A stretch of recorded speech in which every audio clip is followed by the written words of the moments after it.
এবার দেশের স্বপ্নযাত্রায় ৮ লাখ কোটি টাকার বাজেট পেশ, বেড়েছে প্রবৃদ্ধি লক্ষ্য, বড় চ্যালেঞ্জ রাজস্ব লক্ষ্য পূরণ। তো এই পুণ্যভূমি সকলের সম্মিলিত প্রয়াসে শত ঘাত প্রতিঘাত পেরিয়ে অপরাজয়ের প্রত্যয় বারবার ঘুরে দাঁড়িয়েছে এবং ভবিষ্যতেও এই ধারা অব্যাহত রাখার দীপ্ত অঙ্গীকারে সাজানো হয়েছে 2024-25 অর্থ বছরের বাজেট। বাজেটে দাম কমার চেয়ে বাড়ার তালিকাই বেশি, ভারী হবে বিলাসী পণ্যে, গাড়ি আমদানিতে শুল্ক গুনতে হবে এমপিদের। প্রস্তাবিত বাজেটকে গণমুখী দাবি আওয়ামী লীগের, দেশ বিরোধী বলছে বিএনপি, জনবান্ধব নয় মন্তব্য জাতীয় পার্টির। দুর্নীতির অভিযোগের জবাব দিতে সময় পেলেন বেনজির, দুদকের আবেদনে স্থাবর সম্পদ দেখভালে তত্ত্বাবধায়ক নিয়োগ। এবং পেছালো ভারতের প্রধানমন্ত্রীর শপথ, মূল আনুষ্ঠানিকতা রোববার সন্ধ্যায়, যোগ দিতে শনিবার দিল্লি যাবেন শেখ হাসিনা।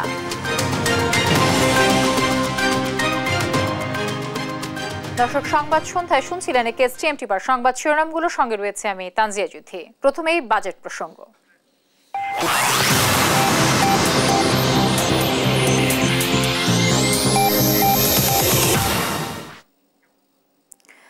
নানামুখী চ্যালেঞ্জের মুখে দাঁড়িয়েও টেকসই উন্নয়ন এবং স্মার্ট বাংলাদেশ বিনির্মাণে 2024-25 অর্থ বছরের জন্য 7,97,000 কোটি টাকার বাজেট পেশ করলেন অর্থমন্ত্রী আবুল হাসান মাহমুদ আলী। দেশের ইতিহাসে সবচেয়ে বড় এই বাজেটে রাজস্ব আয়ের লক্ষ্যমাত্রা 5,41,000 কোটি টাকা। আয় ব্যয় মিলিয়ে সামগ্রিক ঘাটতি থাকছে 2,56,000 কোটি টাকা। নতুন বাজেটে জিডিপি প্রবৃদ্ধি ধরা হয়েছে 6.75%, আর মূল্যস্ফীতি নিয়ন্ত্রণের চেষ্টা থাকবে 6.5% ঘরে। তবে বাজেটে করমুক্ত আয় সীমা বাড়েনি। বাজেটের বিস্তারিত জানাচ্ছেন আমাদের সহকর্মী ইফতেখার রেজা। দ্বাদশ জাতীয় সংসদের প্রথম বাজেট উপস্থাপনে প্রধানমন্ত্রী শেখ হাসিনার সঙ্গে অধিবেশন কক্ষে প্রবেশ করেন অর্থমন্ত্রী আবুল হাসান মাহমুদ আলী। নিজের প্রথম বাজেটের শিরোনাম করেছেন সুখী, সমৃদ্ধ, উন্নত, স্মার্ট বাংলাদেশ বিনির্মাণে অঙ্গীকার। স্পিকারের অনুমতি নিয়ে বাজেট উপস্থাপন করেন অর্থমন্ত্রী। অর্থ বছরের প্রস্তাবিত বাজেট এই মহান সংসদে উপস্থাপনের অনুমতি প্রার্থনা করছি।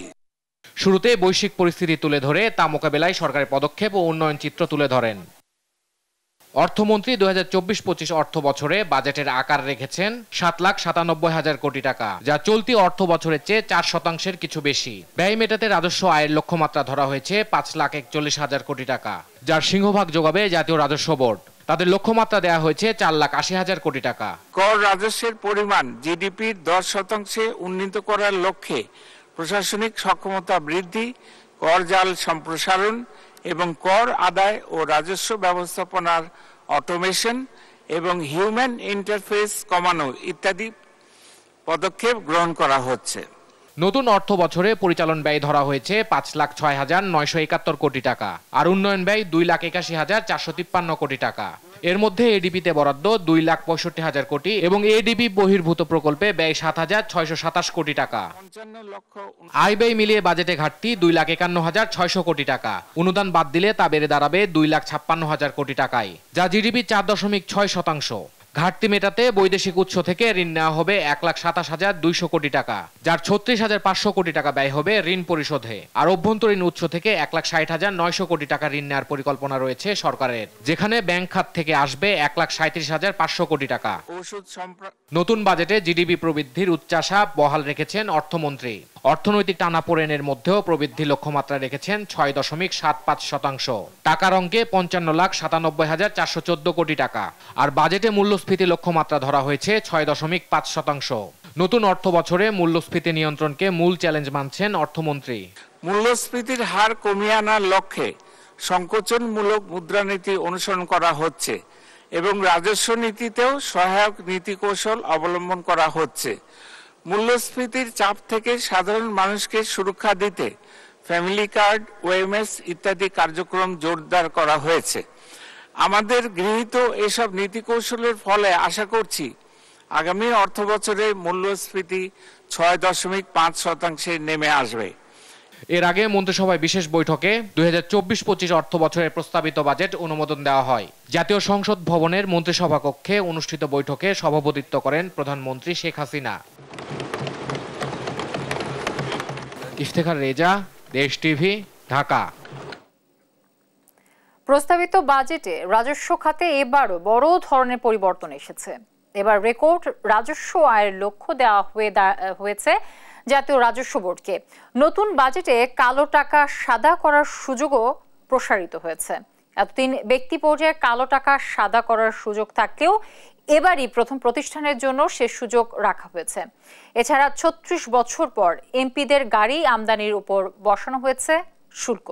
বিস্তারিত নিয়াজ মোর্শেদের প্রতিবেদনে। দেশের ইতিহাসে ঘোষণা হলো ৫৪তম বাজেট। আর এ বাজেটে রাজস্ব লক্ষ্যমাত্রা ধরা হয়েছে ৪,৮০,০০০ কোটি টাকা। এর মধ্যে আয়, মুনাফা ও মূলধনের উপর কর ধরা হয়েছে ১,৭৫,৬২০ কোটি টাকা। মূল্য সংযোজন কর ১,৮২,৭৮৩ কোটি টাকা। এছাড়া সম্পূরক শুল্ক ধরা হয়েছে ৬৪,২৭৮ কোটি টাকা। আমদানি শুল্ক ৪৯,৪৬৪ কোটি টাকা, রপ্তানি শুল্ক ৭০ কোটি টাকা, আর আবগারি শুল্ক ধরা হয়েছে ৫,৮০৫ কোটি টাকা। এছাড়া অন্যান্য উৎস কর ধরা হয়েছে ১,৯৮০ কোটি টাকা। আগামী অর্থ বছরে বাজেটের জাতীয় রাজস্ব বোর্ডে বহির্ভূত কর ধরা হয়েছে ১৫,০০০ কোটি টাকা, যার মধ্যে সবচেয়ে বেশি ধরা হয়েছে স্টাম্প বিক্রয় বাবদ ১০,০০০ কোটি টাকা। বাজারে মধ্যম সারির ব্যবসায়ীদের জন্য নেই তেমন কোনো সুখবর। ১০ লাখ থেকে ৫০ লাখ টাকা পর্যন্ত আবগারি শুল্ক ধরা হয়েছে ৩,০০০ টাকা, আর ৫০ লাখ থেকে ১ কোটি টাকা পর্যন্ত ধরা হয়েছে ৫,০০০ টাকা। তবে ১ কোটি থেকে ৫ কোটি টাকা পর্যন্ত ধরা হয়েছে ১০,০০০ টাকা। ব্যাংক হিসেবে স্ল্যাব সমূহ এবং আবগারি শুল্কের পরিমাণ যৌক্তিকীকরণ সহ অফশোর ব্যাংকিং ইউনিটের আওতাধীন আমানতকারী ও বৈদেশিক ঋণদাতাগণের হিসাবের উপর আরোপনীয় আবগারি শুল্ক অব্যাহতি প্রদান করার প্রস্তাব করছে। আসছে অর্থ বছরে সংসদ সদস্যের আমদানি করা গাড়ির উপর ২৫% আমদানি শুল্ক বসানো হয়েছে। পাশাপাশি আমদানি পর্যায়ে ১৫% ভ্যাট আরোপেরও প্রস্তাব করা হয়েছে। ফলে সংসদ সদস্যদের শুল্কমুক্ত গাড়ি সুবিধা পুরোপুরি আর থাকছে না।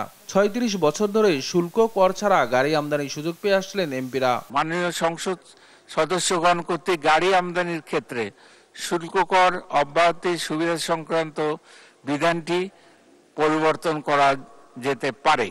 এই লক্ষ্যে সংশ্লিষ্ট মাননীয় মন্ত্রী মহোদয়কে এ সংক্রান্ত বিধান প্রয়োজনীয় সংশোধনী অন্তর্ভুক্ত করার প্রস্তাব করা হয়েছে।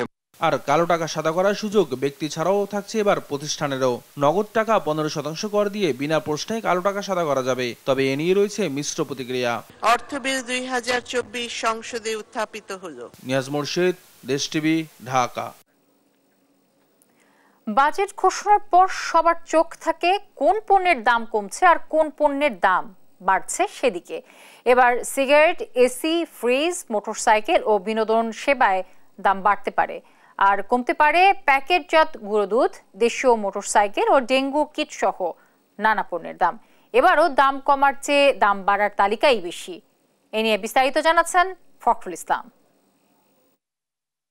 সুখী, সমৃদ্ধ, উন্নত ও স্মার্ট বাংলাদেশ বিনির্মাণের লক্ষ্য নিয়ে ২০২৪-২৫ অর্থ বছরের জন্য ৭,৯৭,০০০ কোটি টাকার প্রস্তাবিত বাজেট উত্থাপন করা হয়েছে মহান জাতীয় সংসদে অর্থমন্ত্রী আবুল হাসান মাহমুদ আলী। এবং তিনি যে বিষয়টি আমরা আসলে এই বাজেটে যেসব বিষয় বা নিত্য পণ্যের দাম কমতে পারে, বাড়তে পারে সেটি বলবো। তবে তার আগে আমি একটু জানাতে চাই যে ২০৩১ সালের মধ্যে অতি দারিদ্র্যের হার শূন্যের কোঠায় এবং ২০৪১ সালের মধ্যে সাধারণ দারিদ্র্যের হার ৩% নামিয়ে আনার লক্ষ্যমাত্রা নির্ধারণ করা হয়েছে ২০২৪-২৫ অর্থ বছরের এই বাজেটে। এবং বাজেটে যেসব পণ্যের দাম কমতে পারে বা বাড়তে পারে যেসব পণ্যের দাম সেগুলো একটু দেখাতে চাই। এবং বাড়তে পারে আমাদের যে ইনফো কার্ডটি রয়েছে সেখানে সিগারেট, মোবাইল ফোনের সিম কার্ড, মোবাইলে কথা বলার উপর যে খরচ সেটি বাড়তে পারে, গাড়ি, কোমল পানীয়, এনার্জি ড্রিঙ্কস, কাজু বাদাম, এসি, ফ্রিজ উৎপাদনে ব্যয় বাড়বে। একই সঙ্গে পানির ফিল্টার এবং এলইডি বাল্ব, সিএনজি এলপিজিতে কনভার্সন খরচ, একই সঙ্গে জেনারেটর, নিরাপত্তা সেবা, হাটবাজারের ইজারা, হাসপাতালের সরঞ্জাম আমদানিতে ব্যয় বাড়বে। এসব জিনিসের দাম বাড়তে পারে। একই সঙ্গে আসলে বিদেশি মাছ, আমসত্ত্ব, ফলের রস, আইসক্রিম, ইঞ্জিন অয়েল, ইট এইসব জিনিসের উপর দাম বাড়তে পারে। শিল্পের কাঁচামাল সহ বিভিন্ন পণ্যে শুল্ক কর বাড়ানোর প্রস্তাব করা হয়েছে বাজেটে। কোনো শিল্পের কাঁচামালই আর শূন্য শুল্কে আমদানি করা যাবে না। সুইচ, সকেট, হোল্ডার ইত্যাদি উৎপাদনের কাঁচামাল আমদানিতে শুল্ক কমানো হয়েছে 5% থেকে 1% হারে। তবে 15% ব্যাট আরোপ করা হয়েছে ধান, গম, পেঁয়াজ সহ 27 নিত্যপণ্য আমদানিতে। এলসির উপর 1% কর কাটবে ব্যাংক। এতে এসব আমদানি করা নিত্যপণ্যের দাম বাড়তে পারে। গত 36 বছর ধরে সংসদ সদস্যরা যে শুল্কমুক্ত গাড়ি আমদানি করতেন, এবার সংসদ সদস্যদের গাড়ি আমদানিতে 25% শুল্ক দেওয়ার প্রস্তাবনা দেওয়া হয়েছে প্রস্তাবিত বাজেটে।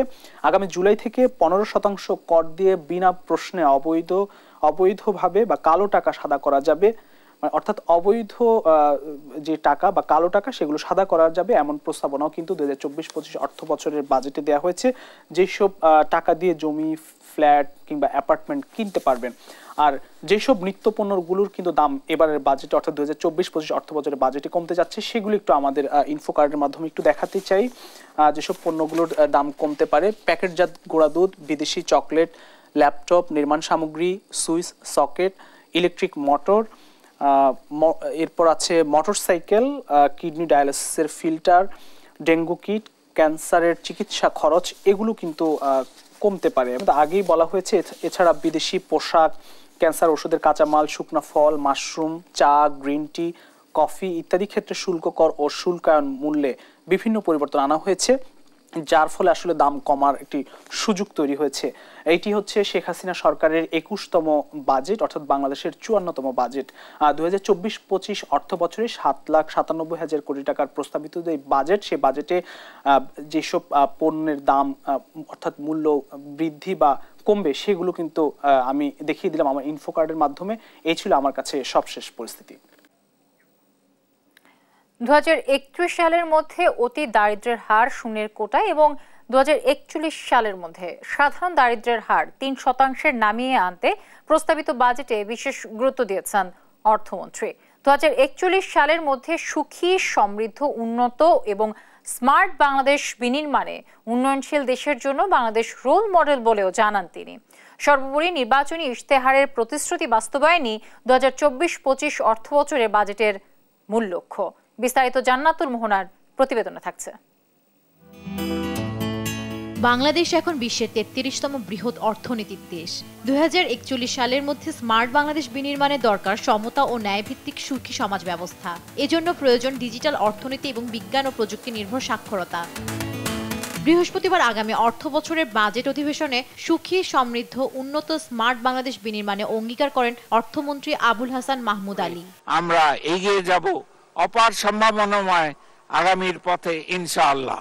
জানান, দেশে দারিদ্র্যের হার কমেছে, নিরাপদ পানি পাচ্ছে 98.8% মানুষ, শিক্ষার হার বেড়েছে, খাদ্য উৎপাদন বেড়েছে, যোগাযোগ অবকাঠামো বৃদ্ধি পেয়েছে, ডিজিটাল সেবার সংখ্যা কয়েকশো গুণ বেড়েছে, এমনকি ফ্রিল্যান্সারের সংখ্যায় বাংলাদেশ বিশ্বের দ্বিতীয়।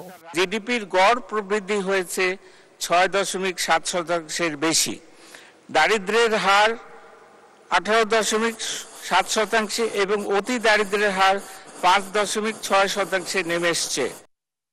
অতি দারিদ্র্যের হার শূন্যের কোটায় আনা, অর্থনৈতিক স্থিতিশীলতা নিশ্চিত, সামুদ্রিক সম্পদের সর্বোচ্চ ব্যবহার, জলবায়ু পরিবর্তনের প্রভাব মোকাবেলা সহ 14টি বিষয়ের উপর এ বাজেটে বিশেষভাবে প্রাধান্য দেওয়া হয়েছে বলেও জানান মন্ত্রী। আগামী অর্থ বছরের জন্য বাজেট প্রণয়নের সময় আমরা এই বিষয়গুলো বিশেষ বিবেচনায় নিয়েছি।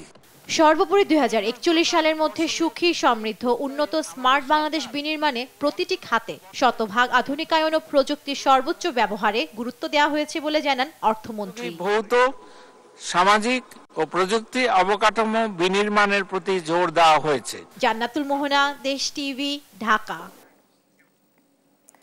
প্রস্তাবিত বাজেটকে সংকটে বাস্তবসম্মত গণমুখী বাজেট হিসেবে আখ্যায়িত করেছেন আওয়ামী লীগ সাধারণ সম্পাদক ওবায়দুল কাদের।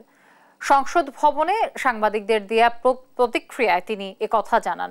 এ সময় তিনি আরো বলেন, এবারের বাজেটে নির্বাচনী ইশতেহারকেই অগ্রাধিকার দেওয়া হয়েছে। সংকটের বাস্তবসম্মত গণমুখী বাজেট এবং এই বাজেট বাংলাদেশ আওয়ামী লীগের নির্বাচনী যে ইশতেহার, সেখানে আমাদের যে অঙ্গীকার ছিল দ্রব্যমূল্য নিয়ন্ত্রণ,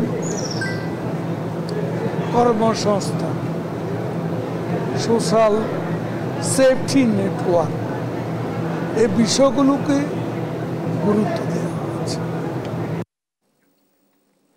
প্রস্তাবিত বাজেটকে দেশ বিরোধী তথাকথিত লুটপাটের বাজেট বলে মন্তব্য করেছেন বিএনপি মহাসচিব মির্জা ফখরুল ইসলাম আলমগীর।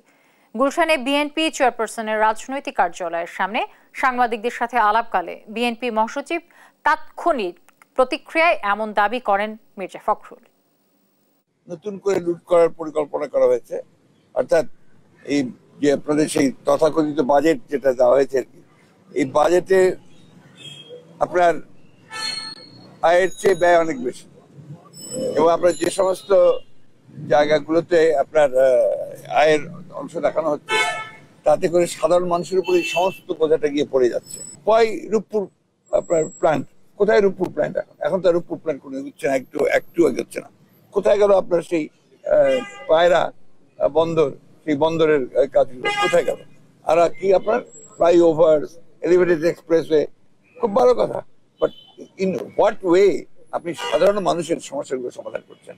এখন এই বাজেটের মধ্যে সবচেয়ে বড় আপনার সমস্যা যেটা, সেটা হচ্ছে যে এখানে এমপ্লয়মেন্ট জেনারেট করা, ক্রিয়েট করার মধ্যে কিছু নাই, নতুন করে মানুষের কর্মসংস্থানের কোনো ব্যবস্থা নেই। পুরো বাজেটে দেখবেন মেগা প্রজেক্টের এবং মেগা চুরি, মেগা দুর্নীতির জন্য করা হয়েছে। সুতরাং এই বাজেটকে শুধুমাত্র তথাকথিত ভাষায় গণবিরোধী বলবো না, এটা আসলে বাংলাদেশ বিরোধী বাজেট।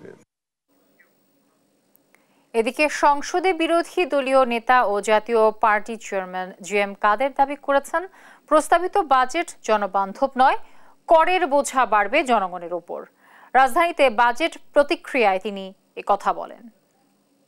বাজেট জনবান্ধব মোটেই হয়নি, এবং জনগণের উপর চাপ তো আসছে। আমি বলছি ট্যাক্স যেখানেই যত রেয়াত দেখ, সর্বস্বভাবে আয় তারা বেশি করবার জন্য টার্গেট নিয়েছেন, এবং বেশিরভাগটা আয় করবেন ওরা পরোক্ষ করের মাধ্যমে, যার ফলে সাধারণ জনগণের উপরে করের বোঝা বাড়বে। সাধারণ জনগণের কোনো মুক্তির উপায় নেই, কোনো চাকরির সুবিধা নেই, যেহেতু আমাদের ফরেন ইনভেস্টমেন্ট আসছে না, এবং সেগুলো আনার কোনো বন্দোবস্ত নেই, যেহেতু যে সেরকম পরিবেশ সৃষ্টি করা হয়নি। আমরা বিদেশিরা এখানে এসে টাকা ইনকাম করে দেশে নিয়ে যেতে পারে না, তো বিদেশে কে আসবে? তা জব ক্রিয়েশন হবে না। তো আমার যদি জিনিসপত্রের দাম উঠে, আমার যদি চাকরি বাকরির সুযোগ না হয়, তাহলে জনবান্ধব কীভাবে বলো? এইসব ব্যাপারে ওনাদের কোনো রকম কোনো দিক নির্দেশনা আমরা দেখতে পাই। আইনমন্ত্রী আনিসুল হক বলেছেন, বৈশ্বিক অর্থনীতির প্রেক্ষাপটে মূল্যস্ফীতি নিয়ন্ত্রণেই এই বাজেট দেওয়া হয়েছে। আর রাশেদ খান মেনন বলেছেন, এ বাজেটে IMF এর শর্ত পূরণ ছাড়া আর কিছুই নেই। জাতীয় সংসদে বাজেট প্রতিক্রিয়ায় তারা এসব কথা বলেন। সোশ্যাল সেফটি নেট এটা বাড়ানো হয়েছে, মুদ্রাস্ফীতি কমানোর যে চ্যালেঞ্জ সেটাকে মোকাবেলা করার জন্য ব্যবস্থা নেওয়া হয়েছে, এবং সার্বিকভাবে আমার মনে হয় এটা জনগণের কল্যাণে যে ওয়েলফেয়ার স্টেট যেটা আমরা বলি, সেইটা বিল্ড আপ করার জন্য যেটা প্রয়োজন সেইটাই বাজেটে পরিলক্ষিত হয়েছে। জাতির পিতার কন্যা শেখ হাসিনা, আপনারা এটা সাক্ষী আছেন, উনি শুধু স্বপ্ন দেখেন না, স্বপ্ন বাস্তবায়ন করেন। তাই যেই বাজেট আজকে অনেকের কাছে হয়তো মনে হবে এটা পরিপূর্ণ করা কষ্টসাধ্য, তবে আমি বিশ্বাস করি আল্লাহ রাব্বুল আলামিন যদি ওনাকে হায়াতে তৈয়বা দান করেন, ইনশাল্লাহ এই বাজেট পরিপূর্ণ হয়েও আমরা সামনেতে আরও ভালো জিনিস পাবো। এমন কোনো সাহসী পদক্ষেপ আমরা দেখিনি যার মধ্য দিয়ে অর্থ পাচার, ব্যাংকিং খাতে নৈরাজ্য থেকে শুরু করে, যেমন দুর্নীতির প্রশ্ন আলোচনাই এর মধ্যে আসেনি আর কি, এবং অর্থনৈতিক নৈরাজ্য, ব্যাংকিং খাতে যে নৈরাজ্য চলছে, এই বিষয়গুলো খুব একটা আলোচনার মধ্যে আসেনি আর কি। আর দায়টা মনে হলো আমার কাছে যে দায়টা জনগণের উপর রেখে দেওয়া হয়েছে, জনগণ নিজেরা সমাধান করুক, এই ধরনের একটা জায়গায় রয়ে গেছে পুরো বাজেট। তবে এটা আমরা জানি যে IMF এর শর্ত পূরণ করা ছাড়া এই বাজেট তারা দিতে পারেনি। লক্ষ্যমাত্রা তো আপনার একটু বেশি করে রাখতেই হয়, কারণ লক্ষ্যমাত্রায় যদি কম রাখেন তাহলে তো অ্যাচিভ করা আরও কমে যায়, যে কারণে এটা একটু অ্যাম্বিশিয়াস হওয়া উচিত। ডলারের এগেনস্টে টাকা ডিভ্যালু করেছে, এই ধরনের সমস্যাগুলো তৈরি হয়েছে। তো এখন এগুলোকে মোকাবেলা করার জন্যই বাজেটটা প্রণয়ন করা হয়েছে। বাজেট নিয়ে প্রতিক্রিয়া জানাচ্ছেন গবেষণা প্রতিষ্ঠান CPD। দর্শক, আমরা সরাসরি চলে যাচ্ছি সেখানে। 5.6 একজন করেছে, 5.7 করেছে। এখন এই এক বছরের মাথায় আমরা সেই 6.75% করব, এবং সেটা কিভাবে করব? বিনিয়োগ লাগবে। বিনিয়োগ কিন্তু গত কয়েক বছর থেকে 2020 থেকে 24 পর্যন্ত টোটাল বিনিয়োগ কিন্তু কমে এসেছে। গ্রস ইনভেস্টমেন্ট যদি দেখি 0.33 পার্সেন্টেজ পয়েন্ট কমেছে।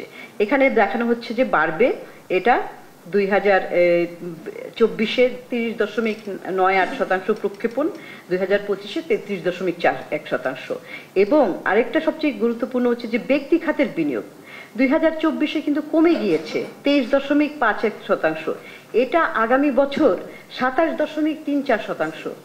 কোথা থেকে এই বিনিয়োগটা আসবে হঠাৎ করে, সেটাও এখানে তো আপনারা জানেন যে ব্যক্তি খাতের প্রায়শই তারা বিভিন্ন ধরনের অনুযোগ করে থাকেন, বিনিয়োগের ক্ষেত্রে বিভিন্ন ধরনের সমস্যা থাকে। একটা তো তারা বেশিরভাগই বলে থাকেন যে সুদের হার, কিন্তু আমরা মনে করি সুদের হার ছাড়াও অন্যান্য অনেক প্রতিবন্ধকতা আছে যেগুলো কিনা ব্যক্তি খাতের বিনিয়োগকে বাধাগ্রস্ত করছে। তো এটা কোথা থেকে আসবে সেটাও কিন্তু বোধগম্য না। আপনার ফরেন এক্সচেঞ্জ রিজার্ভ 32 বিলিয়ন, এটা হ্যাঁ এখন 20 বিলিয়নের মতো রয়েছে। তো এক বছরের মধ্যে এটা বাড়বে। বিভিন্ন ধরনের পদক্ষেপ নিয়েছে কেন্দ্রীয় ব্যাংক, সুদের হার বাড়িয়েছে, তাছাড়া আপনার এই যে ফরেন এক্সচেঞ্জ যে টাকার এবং ডলারের বিনিময় হার, এটাকে ক্রলিং পেগের মাধ্যমে বাড়িয়েছে। তো সেটার তো সুফলও আসতে এখনো পর্যন্ত দেখা যাচ্ছে না। সুফল আসতে তো আরো অনেক সময় লাগবে। আরেকটা বিষয় হচ্ছে যে এই যে আমদানির উপরে যে আমরা একটা করে রেখেছি, সংকোচন করে রেখেছি, সেটাই বা কতদিন। তো সামগ্রিকভাবে এই যে লক্ষ্যমাত্রাগুলি করা হয়েছে, এবং আরেকটা বিষয় যে মূল্যস্ফীতি 6.5%। গত 24 মাস ধরে কিন্তু এই 9%-এর উপরে 10% ছুঁই করছে। এখন আমরা এই এক বছরের মধ্যে 6.5% মূল্যস্ফীতি কমিয়ে আনবো কিভাবে, সেটাও কিন্তু একটা চ্যালেঞ্জিং বিষয়। এই যে দর্শক, বাজেট নিয়ে প্রতিক্রিয়া জানাচ্ছিলেন গবেষণা প্রতিষ্ঠান সিপিডি, আমরা সরাসরি সেখানেই ছিলাম। প্রস্তাবিত বাজেটকে বাস্তবসম্মত ও যৌক্তিক বলে অভিহিত করেছেন ব্যবসায়ীদের সংগঠন এবিসিসিআই এর সভাপতি মাহবুবুল আলম। একই সঙ্গে ব্যক্তিগত করমুক্ত আয়ের সীমা 4.5 লাখ টাকা করার প্রস্তাবও দিয়েছেন তিনি। তবে ব্যাংক থেকে সরকারের ঋণ নেওয়ার পদক্ষেপে উদ্বেগ প্রকাশ করেছেন। আমি মনে করি যে অ্যাম্বিশিয়াস কোনো প্রজেক্ট না নিলে এবং আমাদের যদি ভালোভাবে যে প্রজেক্টগুলি নেওয়া হচ্ছে সেগুলিকে যদি ইমপ্লিমেন্ট করা যায়, সবাই মিলে যদি এটাকে কাজটা ঠিকভাবে করা যায়, তাহলে এই ইনফ্লেশনটা কমে আসবে এবং এটাকে একটা কন্ট্রোলের দিকে নিয়ে যেতে পারবে বলে আমি মনে করি। এই বাজেটটা অবশ্যই সরকার এটা যৌক্তিক এবং বাস্তবসম্মত, এটা আমার মনে হয় যে এটা বাস্তবায়নযোগ্য। দর্শক, বাজেট নিয়ে আরো খবর থাকছে সংবাদের পরের অংশে। এখন চলে যাচ্ছি অন্যান্য প্রসঙ্গে। সাম্প্রতিক সময়ের অন্যতম আলোচিত সাবেক আইজিপি বেনজির আহমেদ দুর্নীতি দমন কমিশনের তলবে বৃহস্পতিবার দুদকে হাজির হননি। দিনভর গণমাধ্যম কর্মীরা অপেক্ষা করলেও দেখা পাননি সাবেক এ প্রভাবশালী পুলিশ কর্মকর্তার। পরে দুদক সচিব জানান, নির্ধারিত সময়ে না আসায় আগামী 23 জুন তাকে পুনরায় তলব করা হয়েছে। তবে দুদকের আবেদন সাবেক আইজিপির স্থাবর অস্থাবর সম্পদ দেখভালে একজন তত্ত্বাবধায়ক নিয়োগ দিয়েছেন আদালত। মাজহারুল ইসলাম জানাচ্ছেন বিস্তারিত। সাবেক পুলিশ প্রধান বেনজির আহমেদের বিরুদ্ধে ক্ষমতায় থাকা অবস্থায় ক্ষমতার অপব্যবহার, জ্ঞাত আয় বহির্ভূত সম্পত্তি অর্জন এবং বিদেশে অর্থ পাচারের যে অভিযোগ উঠেছে সেসব বিষয়ে জিজ্ঞাসাবাদের জন্য তাকে তলব করে দুদক। তবে গতকালই তিনি আইনজীবীর মাধ্যমে সময় চেয়ে আবেদন করেন দুদকে। চিঠি পাঠিয়েছে সময় চেয়ে, 15 দিনের সময় চাইতে পারে, আইনে বলা আছে 15 দিন পর্যন্ত সময়। যদি সন্তুষ্ট হয়, অনুসন্ধান কর্মকর্তা সন্তুষ্ট হয়, সে সময় মঞ্জুর করতে পারে। নির্ধারিত সময়ে না আসায় অনুসন্ধান কার্যক্রমের অংশ হিসাবে আইন মেনে তাকে 23 জুন পুনরায় তলব করেছে সংস্থাটি। যেহেতু ওনার ব্যক্তিগতভাবে শুনানি গ্রহণ করা সম্ভব হয়নি, তাই আমাদের অনুসন্ধানকারী দল আরেকটি তারিখ নির্ধারণ করেছেন, আগামী 23 জুন 2024 তারিখ পরবর্তী শুনানির জন্য দিন ধার্য করা হয়েছে। ন্যায় বিচারের স্বার্থেই বাকি সবার মতো তদন্ত কর্মকর্তা তাকে সময় দিয়েছে বলেও জানান দুদক সচিব। ন্যায় বিচারের স্বার্থে অন্যান্য 10টি কেস, অন্যান্য সব কেসের মতো এই কেসটিও ব্যক্তিগত শুনানির জন্য দিন ধার্য করা ছিল, এবং অনেক সময় যখন কোনো ব্যক্তি উপস্থিত না হন, এটি কিন্তু পরবর্তী একটি তারিখ নির্ধারণ করে দেওয়া হয়। সব কেসের মতো এই কেসও তাই করা হয়েছে। এদিকে বেনজিরে ক্রয় করা সম্পদ দেখভালের জন্য তত্ত্বাবধায়ক নিয়োগে দুদকের আবেদন মঞ্জুর করেছে আদালত। অচিরেই তত্ত্বাবধায়ক নিয়োগ করা হবে বলে জানিয়েছেন দুদক সচিব। মাজহারুল ইসলাম, দেশ টিভি, ঢাকা।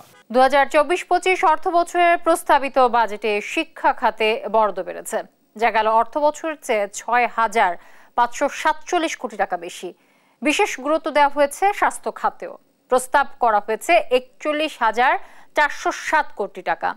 আজ জাতীয় সংসদে প্রস্তাবিত নতুন অর্থ বছরের জন্য এ বরাদ্দ ঘোষণা করেন অর্থমন্ত্রী। বিস্তারিত জানাচ্ছেন নাফিয়া ফারজানা।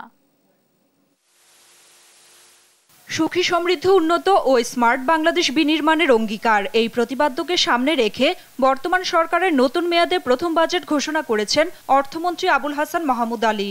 দুপুরে জাতীয় সংসদে 2024-25 অর্থ বছরের জন্য প্রস্তাবিত বাজেট উপস্থাপন করেন তিনি।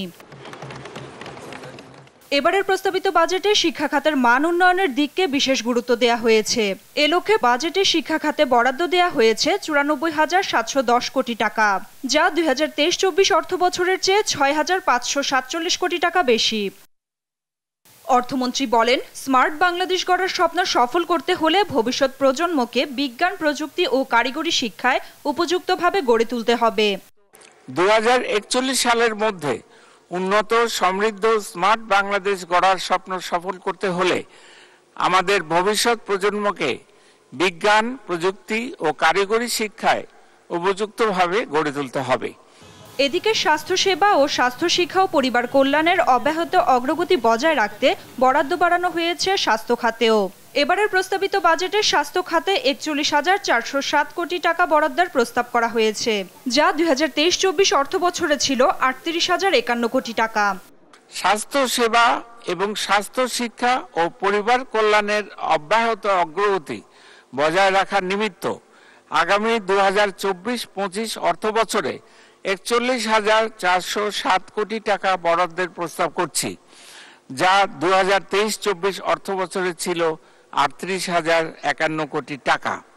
প্রস্তাবিত বাজেটে স্বাস্থ্য ঝুঁকি মোকাবিলায় 2,000 কোটি টাকার বিশেষ বরাদ্দ দেয়া হয়েছে। পাশাপাশি চিকিৎসা বিজ্ঞানের মৌলিক ও প্রায়োগিক গবেষণার গুরুত্ব বিবেচনায় সমন্বিত স্বাস্থ্য বিজ্ঞান গবেষণা ও উন্নয়ন তহবিলে বরাদ্দ দেয়া হয়েছে 100 কোটি টাকা। বাংলাদেশ চিরজীবী হোক, জয় বাংলা। নাফিয়া ফারজানা, দেশ টিভি, ঢাকা। সংসদে বাজেট বক্তব্যে উঠে আসে চলতি অর্থ বছরের বাজেটে দেয়া প্রতিশ্রুতি ও তা বাস্তবায়ন অগ্রগতির বিষয়টি। বক্তব্যে চলতি অর্থ বছরে বিভিন্ন প্রকল্পে বাস্তবায়নের বিষয় তুলে ধরেন অর্থমন্ত্রী আবুল হাসান মাহমুদ আলী।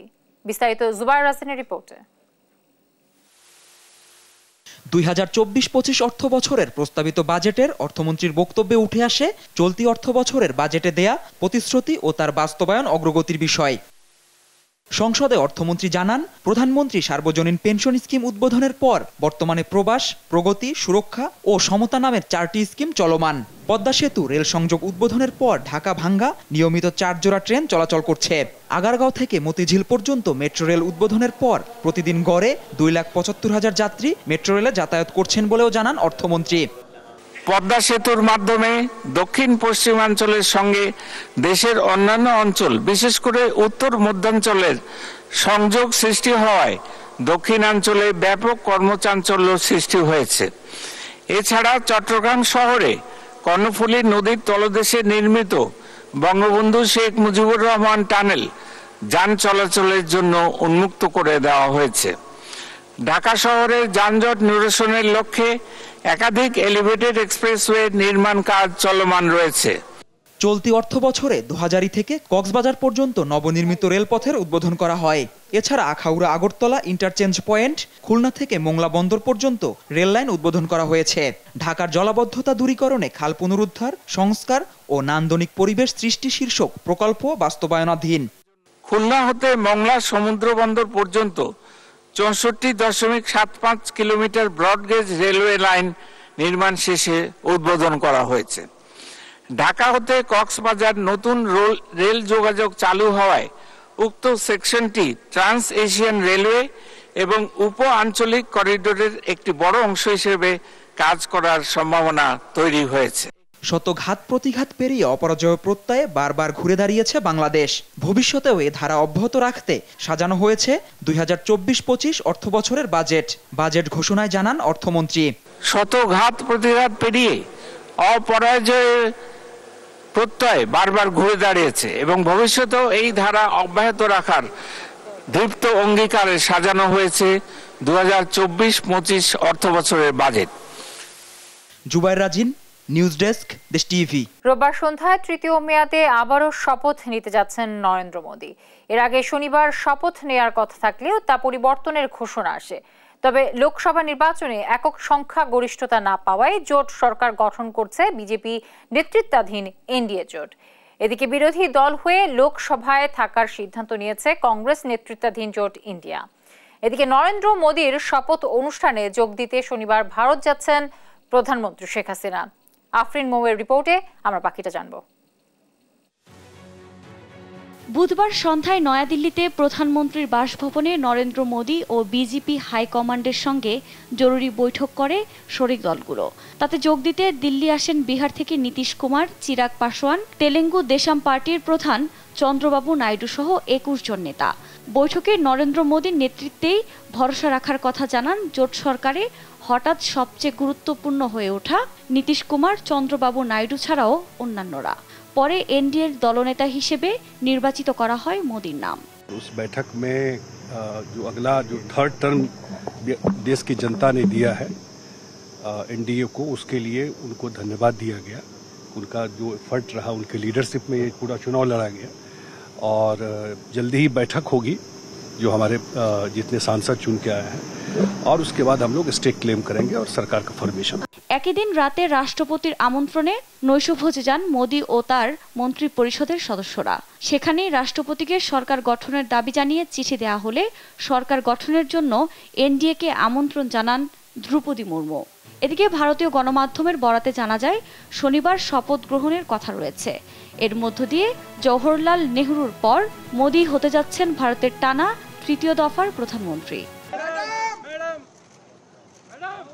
এরই মধ্যে বিরোধী দল হয়ে লোকসভায় থাকার সিদ্ধান্ত নিয়েছে কংগ্রেসের নেতৃত্বাধীন জোট ইন্ডিয়া। বুধবার বিকেলে কংগ্রেস সভাপতি মল্লিকার্জুন খাগড়ের বাসভবনে বৈঠক শেষে এ সিদ্ধান্তে পৌঁছান তারা। এ সময় বিরোধী দলে থাকলেও ফ্যাসিস্ট সরকারের শাসনের বিরুদ্ধে অব্যাহত থাকবে আন্দোলন বলে জানান Mallikarjun খাগড়ে। The India bloc will continue to fight against the fascist rule of the BJP led by Modi. We will take appropriate steps at the appropriate time to realize the people's desire not to be ruled by the BJP's government. ভারতের লোকসভা নির্বাচনে BJP নেতৃত্বাধীন NDA 543টি আসনের মধ্যে জিতেছে 293টি। তবে BJP এককভাবে সরকার গঠনের জন্য পর্যাপ্ত আসন না জেতায় জোট সরকারের দিকে হাঁটছে দলটি।